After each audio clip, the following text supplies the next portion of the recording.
क्या आपको पता है कि फॉरेन कंट्रीज में पास की हुई डिक्री की एग्जीक्यूशन इंडिया में भी हो सकती है? जी हाँ, जिन कंट्रीज को इंडिया ने ऑफिशियल गेजेट के थ्रू रेसिप्रोकेटिंग टेरिटरी डिक्लेयर कर रखा है, अगर उन कंट्रीज में कोई डिक्री पास होती है तो उसकी एग्जीक्यूशन इंडिया में भी हो सकती है और इसके रिलेटेड लीगल प्रोविजन जो है वो section 44A of the code of civil procedure 1908 में मेंशन हो रखी है। इसका लीगल प्रोसीजर भी इसी लीगल प्रोविजन में मेंशन हो रखा है। हेलो एवरीवन, मैं हूं रघु राघव श्रीधर। मैं प्रोफेशन से एक एडवोकेट हूं और दिल्ली एनसीआर में प्रैक्टिस करता हूं। आज इस वीडियो में मैं आपको ये बताऊंगा कि अगर फॉरेन कंट्रीज में कोई डिक्री पास होती है तो उसको किस लीगल प्रोविजन के थ्रू इंडिया में एग्जीक्यूट करा सकते हैं। सबसे पहले मैं उन लोगों को जिनका लीगल बैकग्राउंड नहीं है, जो नॉन लीगल बैकग्राउंड से हैं, उनको ये बताना चाहूँगा कि अगर आपकी फेवर में कोई भी डिक्री या ऑर्डर पास होता है तो उसकी लीगल कंप्लायंस के लिए जो प्रोसीजर फॉलो किया जाता है उसको एग्जीक्यूशन कहा जाता है। ये स्पेसिफिकली मैं सिविल लॉज की बात कर रहा हूं, यहां पे मैं क्रिमिनल लॉज की बात नहीं कर रहा हूं। तो सिविल लॉज में अगर आपकी फेवर में कोई डिक्री आती है, उस डिक्री की लीगल कंप्लायंस के लिए एग्जीक्यूशन एप्लीकेशन फाइल की जाती है एंड इसके लिए जो प्रॉपर प्रोसीजर है वो हमारी कोड ऑफ सिविल प्रोसीजर 1908 के अंदर बहुत ही क्लियरली मेंशन किया गया है। इन्हीं लीगल प्रोविजंस में से एक लीगल प्रोविजन है section 44A of the code of civil procedure 1908, जो क्लियरली मेंशन करता है कि अगर किसी भी रेसिप्रोकेटिंग टेरिटरी में एक स्पेसिफिक तरीके की डिक्री पास होती है तो उस डिक्री की एग्जीक्यूशन इंडिया में भी हो सकती है। इस एग्जीक्यूशन का प्रोसीजर भी section 44A of this code of civil procedure 1908 में मेंशन हो रखा है। सबसे पहले हम ये समझते हैं कि रेसिप्रोकेटिंग टेरिटरी क्या होती है।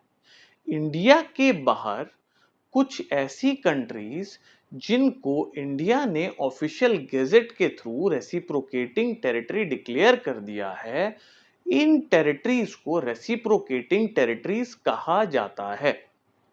इन टेरिटरीज में, रेसिप्रोकेटिंग टेरिटरीज में अगर कोई डिक्री पास होती है तो उस डिक्री की एग्जीक्यूशन इंडिया में हो सकती है सिर्फ और सिर्फ section 44A of civil procedure code के through.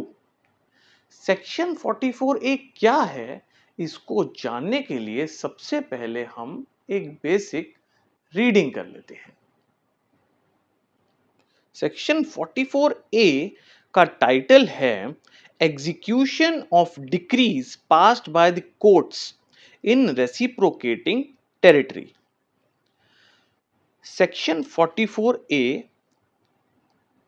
clause 1, where a certified copy of a decree of any of the superior courts of any reciprocating territory has been filed in a district court, the decree may be executed in India as if it had been passed by the district court.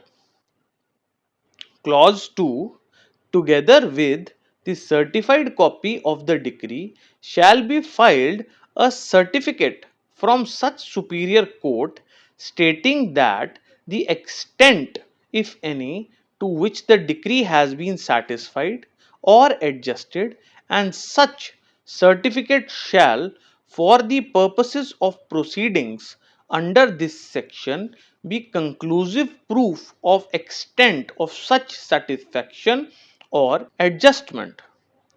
Clause 3. The provision of section 47 shall, as from the filing of the certified copy of the decree, apply to the proceedings of a district court executing a decree under this section, and the district court shall refuse execution of any such decree if it is shown to the satisfaction of the court that the decree falls within any of the exception specified in clauses A to F of section 13. Explanation 1. Reciprocating territory means any country or territory outside India which the central government may, by notification in the official gazette, declare to be a reciprocating territory for the purposes of this section, and superior courts with reference to any such territory means such courts as may be specified in the said notification. Explanation 2.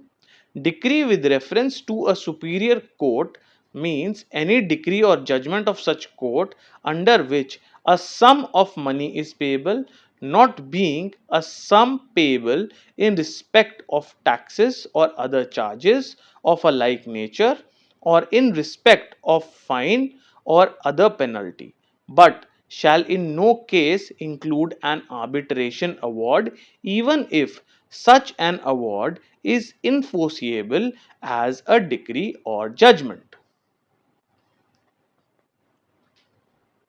अब इस reading के बाद हम सबको clearly ये समझ आता है कि अगर रेसिप्रोकेटिंग टेरिटरी में किसी भी सुपीरियर कोर्ट के थ्रू कोई डिक्री पास होती है तो उसकी एग्जीक्यूशन इंडिया में हो सकती है।